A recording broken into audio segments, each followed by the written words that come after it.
Good afternoon, everyone. It's Men's Health Week here at the Virtual Village Hall, and I'm delighted to be joined by mental health ambassador, presenter, author, and YouTuber, Dr. Alex George. Alex, thank you for joining us today.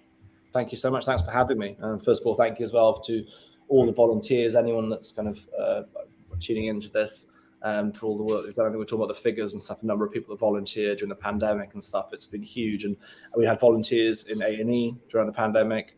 We had volunteers helping with vaccinations and stuff. So it's amazing. I'm sure all those that have got involved probably feel, a great deal of reward from it. I think when you help people and you're kind to others, there's some sense of self-fulfillment. I think there's a fulfillment from it, isn't there? And there's a real lift from going, I did something for someone else, so I didn't expect anything back. So yeah, thank you very much. Yeah, definitely. You're absolutely right there. And then further to, your intro, could you tell us a little bit more about the work that you do and why mental health is such an important cause for you? Yeah, sure. So my name's Alex George. My background is that I graduated as an A&E doctor in 2015. And most of my interest actually in A&E a lot of my interest has actually been around mental health because, I think it surprised me, and I think it would surprise a lot of people to know that actually we see a huge amount of mental illness in A&E.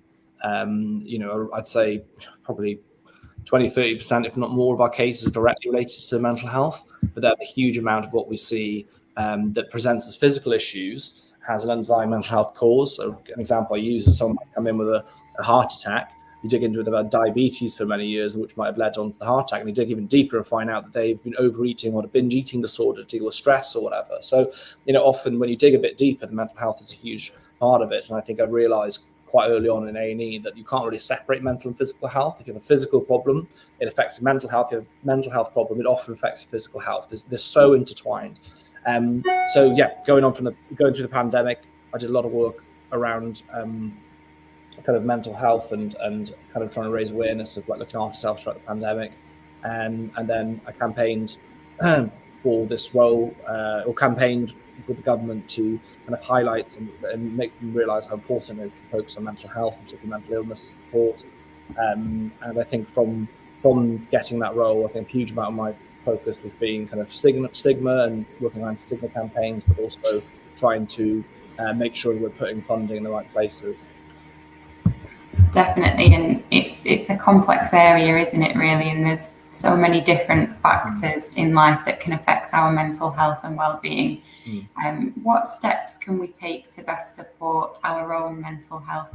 Yeah, sure. So I think the first important thing to say is that mental health is all encompassing. So in the same way that we say we have physical health, like my heart's beating right now, I have physical health, where it's good, bad, or in between, or a variety of many forms. I have physical health.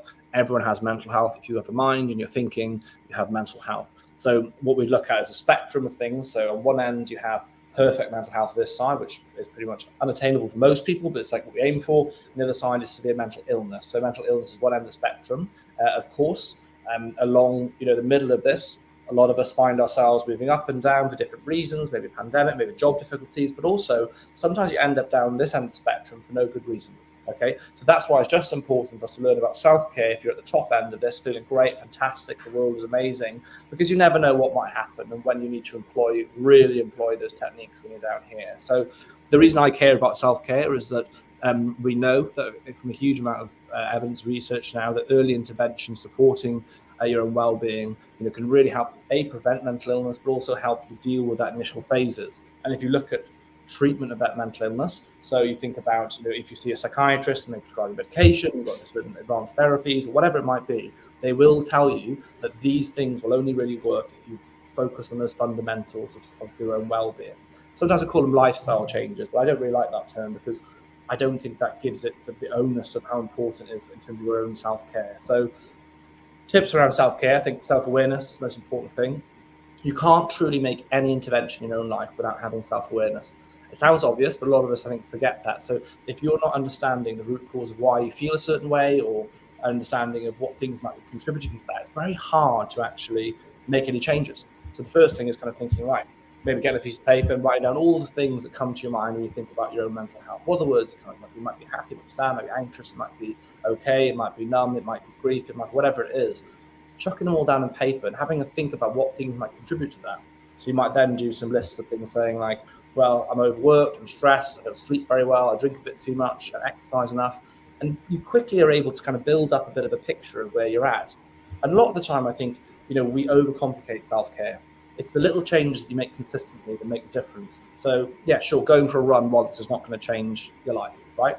However, consistently doing a bit of movement each day, whether that's walking, running, whether it's exercise in the gym, whatever it might be, getting a bit of natural light, working on your sleep, thinking about, whether you're actually feeling fulfilled each day. So maybe it could be volunteering or things you can do to give yourself that kind of sense of being like, wow, I have a real purpose in what I'm doing. And I think it's looking at those little aspects of your life and basically trying to add in these little things that can help. One of the biggest tips I give to people, and a lot of people I think overlook it, is sleep is probably one of the biggest factors. If you want to live a longer life, a more healthy life, have less likely to have strokes, heart attacks, diabetes, and all sorts of other things, sleep better. Focus on your sleep. And when people don't sleep well, the top reasons are usually alcohol. So alcohol is really bad to actually for sleep. It's awful for sleep. Too much caffeine and caffeine later in the day. Not unwinding properly before bed. It's things like too much blue screen or stimulus before nighttime. If you think about nature and the way that human beings are designed, we'd have caves and the sun's going down. There might be a fire, like a low fire, but everything's getting dark. We'll go into our cave and we'll fall asleep. These days, you've got these phones, shining lights, stimulating a dopamine response by TikTok and all these things. So you're trying to ask yourself to go from high intensity, stimulating things to trying to go to sleep. So practicing these things, protect the hour before bed for self-care. Think about how much sleep you're having, what is contributing to lack of sleep. Tackle those things. There's one thing I say to people, try and sleep better. Because you sleep better, you get up fresh, you're more likely to stick to a gym routine, you approach each day more positively, you make better food choices, and you actually are better in relationships. If you're tired, it's so hard to be functional with people around you, isn't it? Yeah, absolutely. Sleep is a huge one, isn't it? That's brilliant. Thank you. And then in terms of, tips and recommendations, if we know or love someone who themselves is struggling with their own mental health, what can we do to best support them? Sure. And I'll say as well, I think we're going to answer a few Q&A questions. So people are watching want to ask things, got a comments box, so please jump in and ask anything. I think it's an important point. I think people ask me a lot, and I've spent a lot of time kind of speaking with experts, kind of like build like, how do you deal with people that you're worried about? And I mean that in terms of how do you ask them and then what do you do? So there's kind of two steps. And first is finding out if they really are struggling, and secondly, what to do. So let's take the first bit first. And I think the way to approach this in 3 steps. So in this 3-step approach, I think is something I've used. I think a lot of people would benefit from using in their own situation. So first step is trust your gut. There's that self-awareness point, but awareness by other people. So trust your gut. If you think that someone's behaving differently, behavior is usually the first thing you notice, maybe lack of eye contact, not meeting for coffee, just different. They're just not themselves. You will feel their non-verbals. You will read that room and you'll feel there's something not right. Trust your gut and act on it. That leads to step 2, which is ask twice. So often in British sense, you go, oh, how are you? And you go, yeah, I'm fine. You might have the worst day ever, but you always say, yeah, I'm fine. That's just what we do as Brits, right? So the ask twice campaign is because we get past that barrier. So, James, I know you say you're fine, but, I just feel myself that you don't seem yourself. Are you okay? Do you want to have a chat about what's going on? And that breaks down that barrier and goes, no, I really am asking. Okay. And I think we worry too much about how we say that. At the end of the day, just say, look, I am concerned that you're not yourself. How are you actually doing? It doesn't have to be overcomplicated. People often don't ask because they worry too much about how to ask. And the last thing you want to do is reflect and go, I wish I'd have checked in. All right. And then once you've asked, that's 2 options, or usually 2. One, either they'll say, yeah, I'm really struggling. This is what's going on. Or secondly, say, no, I'm fine. I don't need to talk right now. Okay. If they say they don't want to talk, then I think this is the point where you can say, look, I'm here if you do, if you need any help. By the way, if you do any need further support, here's the signposting the way you can go within the organization or whatever. But what's really important there is that they will know that you care. And that in itself is incredibly powerful. And if they do need help, they might come back to you later down the line. So keep that door open. Say, if you never ever need anything, I'm here. Okay. And then if they say, I am struggling, this is what's going on. The important thing, and this is really important, I think, for parents as well, and I ask this quite a lot, and I think a lot of parents have said the same, reflecting on how they've dealt with maybe the situations with children. Don't try and fix them. It is not your job as a friend, colleague, family member to fix this person. In fact, you trying to fix it will make it worse. And that's not me saying that. There's a huge amount of research, and also the number of young people I've spoken to have said this. It's a classic thing of, if you've got a young child struggling with eating disorder going, oh no, you're beautiful, you look pretty, don't be so silly, you're being daft, come on, get on with it. All you're doing is removing validation. Equally, if you say, look, you're going to be absolutely fine, like it's not a big deal, you're going to be okay, you're not, it's not, you can very easily say the wrong thing and make that person feel more isolated, to think, oh, they're not understanding me. So the best thing I can say, the best thing I would say is just listening and going, look, I can see you having a difficult time at the moment. I'm here. I might not be able to fix everything, but I'm going to hold your hand. I'm going to walk you through this. We're going to go through this together. Okay. So then it's the signposting point. So number 3 is that signposting point. So if they say, yes, I'm struggling, know where to signpost people, whether it's an organization, whether it's a GP or whatever it is, know where you're going to send someone. And my tip for a place to take now would be Hub of Hope. It was set up as a website where basically they collated all the support services out there. You put in a postcode and it comes up with what's in the area and what they do. And this is great because not everyone can remember, oh gosh, what charity is best? They've got eating disorder, is it BEAT, or who do I speak to? Hub of Hope. And they can put it in and they can go away and have a look at what support is out there. But the most important thing is those 3 steps. So it's trust your gut, ask twice, and then signpost. Whatever they say, signpost. So they know where they're going to get support, and then don't try and fix it. And then in terms of I guess onward support of people who are struggling with their family or colleagues. I think it's just remembering your role. You're there to be a friend. The way I would say this, an example I'll give is my mum. Clearly, as people may or may not know, she lost her son, my brother, to suicide a few years ago. So it's an ongoing grief for her. But I'm not that. I'm there as a son. I'm not there as a doctor or a mental health advocate. I'm there as a son, and I have to remember not to try and treat her in a way, because that isn't my role. It's for her, the doctors or whoever's supporting her medically or whatever, to kind of deal with that. So I think it's really important to remind yourself your role there as a parent, friend, colleague is to support them, to listen, and to basically help walk them through that journey. And I think that's really important. I think the other thing I would say, some people might listen and go, well, I'm in a difficult place. How do I deal with that? I don't want to I can't carry all this stuff. 2 things. Sometimes talking about someone else's struggles helps you give a sense of like, I'm not alone. That can be helpful. But when you chat to them, you find, oh, actually, I really can't deal with this. It's too much. Being really honest is the best thing to do. And saying, do you know what?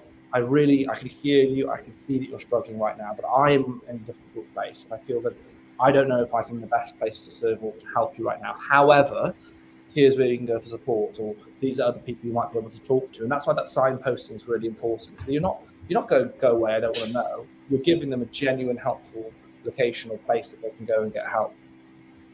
Yeah, that's brilliant. Thank you. I think that's a great point that you say, you're not there to kind of fix them. It's not on you, but just by kind of opening those doors of communication, you're probably helping.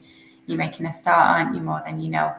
That's fab. Thank you. So in terms of it being Men's Health Week, would you say that men are less likely to take caring for their own mental health quite as seriously, or perhaps less likely to seek help if they need it? Yeah, well, I mean, we can break it down in a few different ways, but if you look at the statistics, sadly, for suicide, we know that men, particularly men in their 30s, 40s, 50s, who take their own lives, more often than not, they never speak to someone before doing that. So they don't access help. And that's why there's a 2-pronged approach to what we need to do in mental health in this country. It's not just about funding services. It has to be about thinking about how we create convening spaces for men, how we break down stigma and make it more likely that ultimately if they're struggling, they do ask for help. Because you can have a shiny, beautiful service, but if no one's going to come forward, then you're losing lives. Men are suffering, men are dying because they're not accessing it. So that's something that I learned quite early on. And I think, things like this, the work that I think organizations do around breaking down stigma is so important. It's really, I cannot emphasize how important it is. And when it comes to the work that I do, my focus is under 25s. Education is huge. If you can get young boys at school and young women to be conversing not just with their own, just women chat, girls chat to girls, but everyone kind of conversing and being very open about mental health, you get rid of the awkwardness about it. It only has a stigma because we have created a stigma in society. There is no reason that mental health should have a stigma. There isn't no reason for it. It is just because we have created that over time. For example, think about this. So only in I think it was 1968 we abolished suicide as a crime. I think people say committed suicide. People still say on a regular basis, oh, that person committed suicide. They've not committed a crime. People used to get locked up trying to take their own lives. Okay, so we do have to realize, and that wasn't a long time ago. That was literally in the 60s that was abolished. So we have to educate and change that that kind of culture of big boys don't cry, get up. I mean, I remember at school being told like, come on, man up, grow some balls, don't be a girl. I mean, like all these kind of like ridiculous things. You look back and think, oh my gosh, like I can't believe those things were said, but they were. And so if I remember that as a 30-year-old man, what was my dad hearing when he's in his 60s? What was he told about being, come on, get on with it? I'm sure he told me that if he cried, he'd get another smack for crying. So you've got to, I guess you've got to remember what we've done in society to create this kind of stoicism and this kind of sense of like don't speak. And so that's why the anti-stigma, the talking campaigns are so important. Ultimately, that's why we've got to do this. And I think we are making progress. The younger generations are so much more open than they ever have been. I go around to schools and universities around the country, and I can tell you their emotional literacy, their ability to vocalize thoughts, feelings, and yet put words to these emotions is incredible. It's so much better than it was when I was at university or school. I didn't know what depression was at school. I had no idea what that was, but people are learning that now. That's brilliant. It sounds like hopefully society is starting to make some changes, and obviously there's a long way to go, but that's brilliant to hear that you're hearing and seeing that in your work. And further to this, so many of our virtual villagers are aged 55 and over. Do you have any advice specifically for men of that age and older that are facing mental health struggles? I think it's really interesting when I was talking about convening power or like spaces for men to come to and talk. It's changing, and it's changing really the emphasis around sticking mental health above the door and having people in white coats talking to you and asking about problems. That just realistically is not what men of a certain age are going to come to. We know that is a barrier, and so I've heard fantastic organisations. One is I'm trying to remember the name. I think it's the workhouse. I'm trying to remember the name of it. And the sound, it doesn't sound very mental health. The workhouse is on the south coast of England. Essentially, a group of men were like, right, what we're going to do to kind of support men's mental health. And so what they did is they got basically got a shed and had a load of tools and wood in it and stuff. And they met every week. And they go, well, what do we need in the community? Right, we need a park bench. Okay, so all the men get together, they're building the park bench. And men are more likely to chat then, and they're talking. They're not in the pub drinking, because alcohol is not helpful when it comes to mental health. So you have them in this space where they're creative, they're doing something positive. Creativity is amazing in mental health. But you also give them space for them to talk. And then you have the kind of trained professionals within that organisation who go, well, actually, it sounds like you're struggling. Why don't you speak to our psychologist or whatever? And then there's other ones, for example, in Northland's a boxing gym, which is actually a mental health hub, and it's boxing gym. And when the men go for boxing, they're also talking. They're getting to know the coaches. Being like, God, it's difficult at home at the moment. Oh, well, what's going on?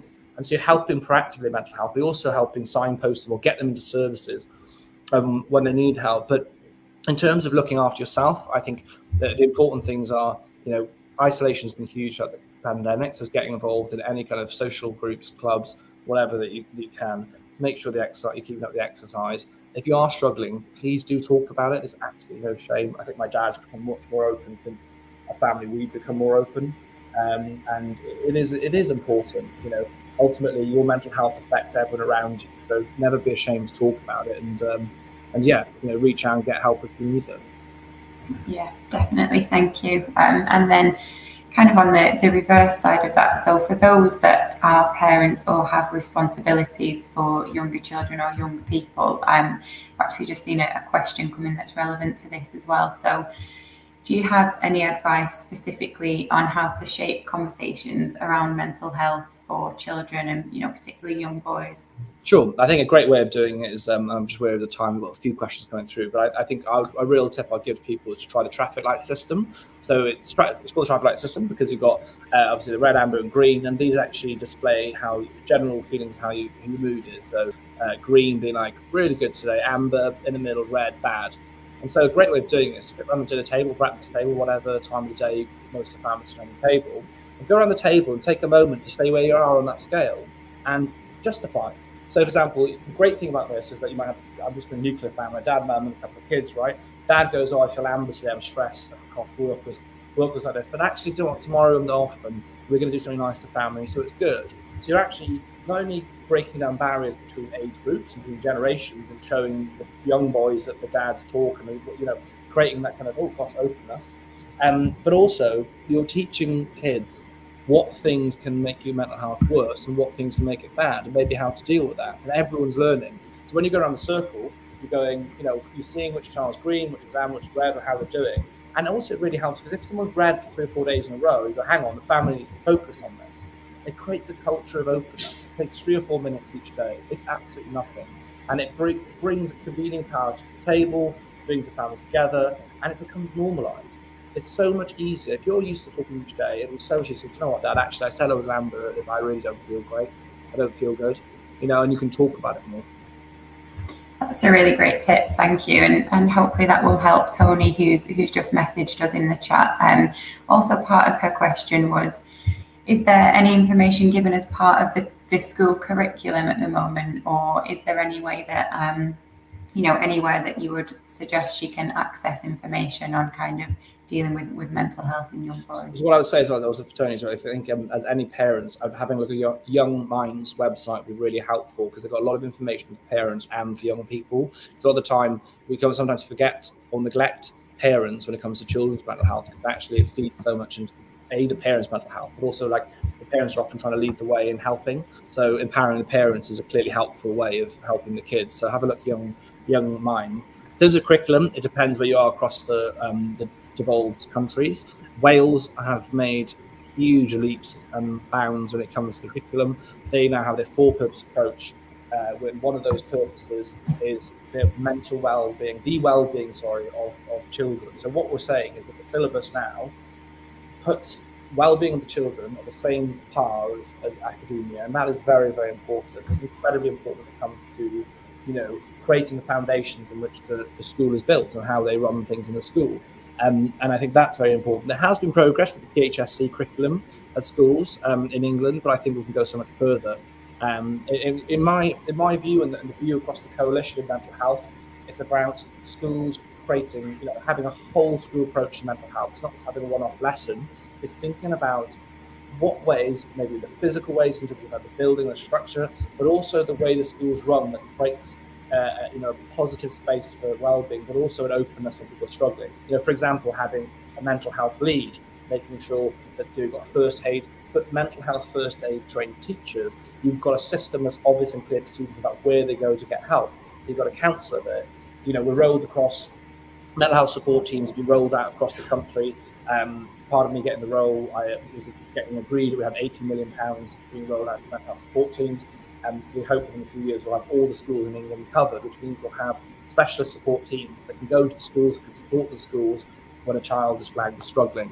And that means that hopefully we don't have children sitting there for 2 years on waiting lists, which we know is a big issue.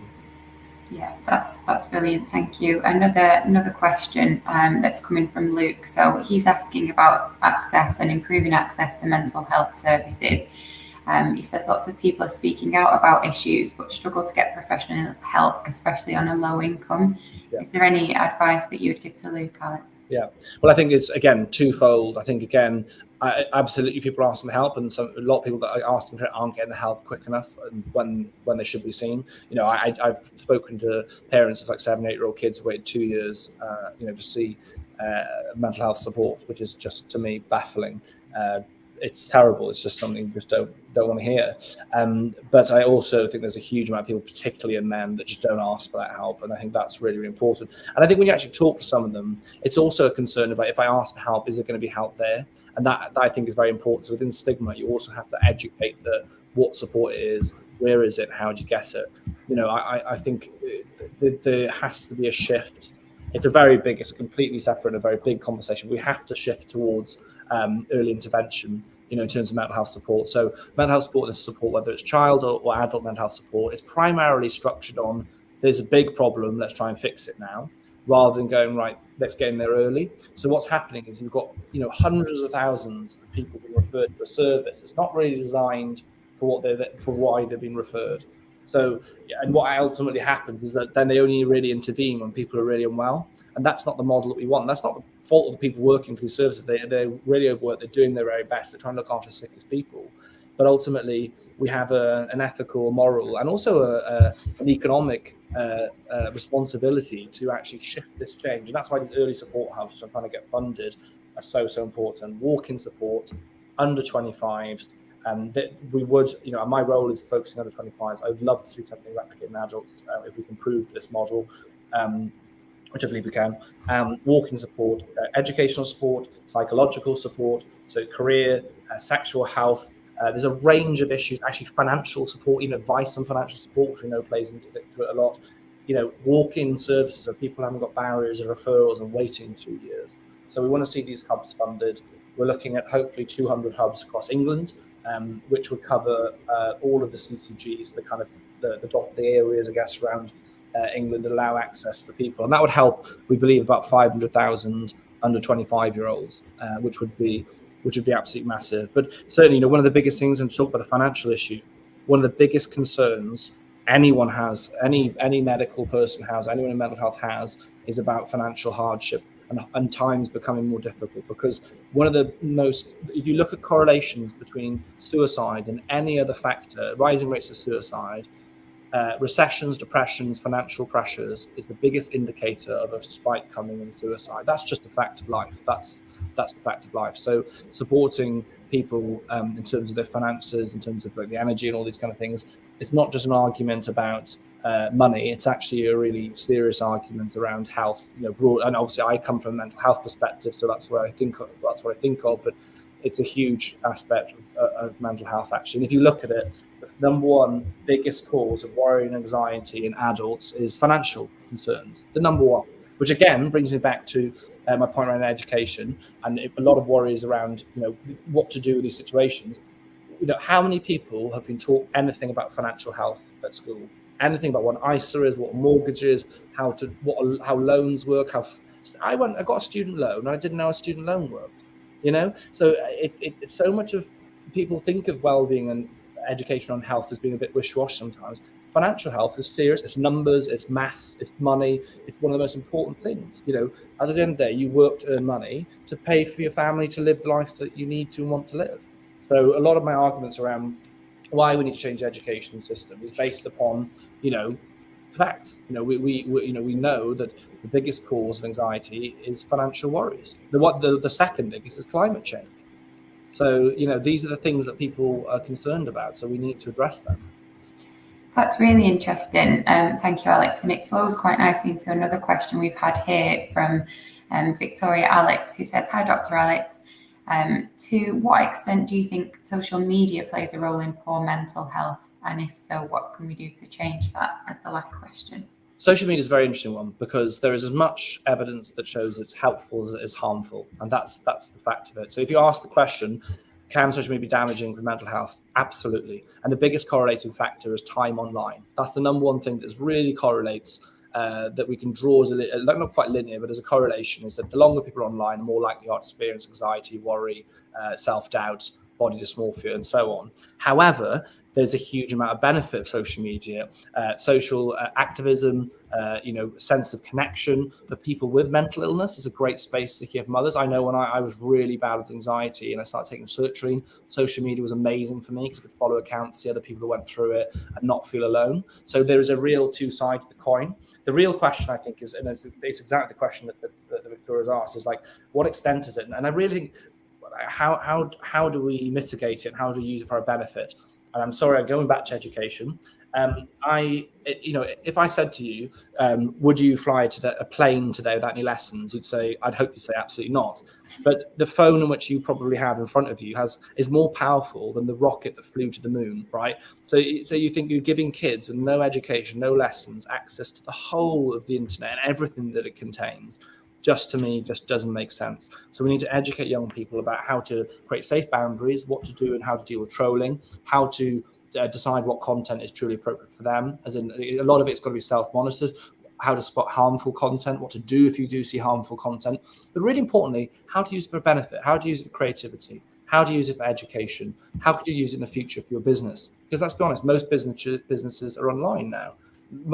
Even I'm sure with what you guys do, you'll use social media. Well, I know you do, because we talk about you've used marketing, you're using a digital space. So it's not going anywhere. We just got to learn to use how to use it safely and how to protect those that are vulnerable. And the vulnerable ones I really worry about are young people. Yeah, definitely. I hope that answers your question, Victoria. I think, unfortunately, that's all we've got time for, and we must bring this chat to a close. So thank you so much for your questions, everyone. And Alex, thank you very much for joining us today. Yeah, thank you for coming. And again, thank you to everyone that's working so hard. When it comes to men's health, talk to men in your life. Don't just see it as for men to sort the men's mental health out. If you women, talk to the loved ones. We all have boys and men in our lives that we care about, regardless if you are one. So get involved with their mental health. It's important. Yeah, that's a lovely way to end it, Alex. Thank you so much. Thank you. Thanks for your time. Take care, everyone. Thanks, everyone. If you've enjoyed the conversation, you can find more advice from Dr. Alex George in his book, Live Well Every Day. Thanks, everyone. Take care. Bye. Bye now.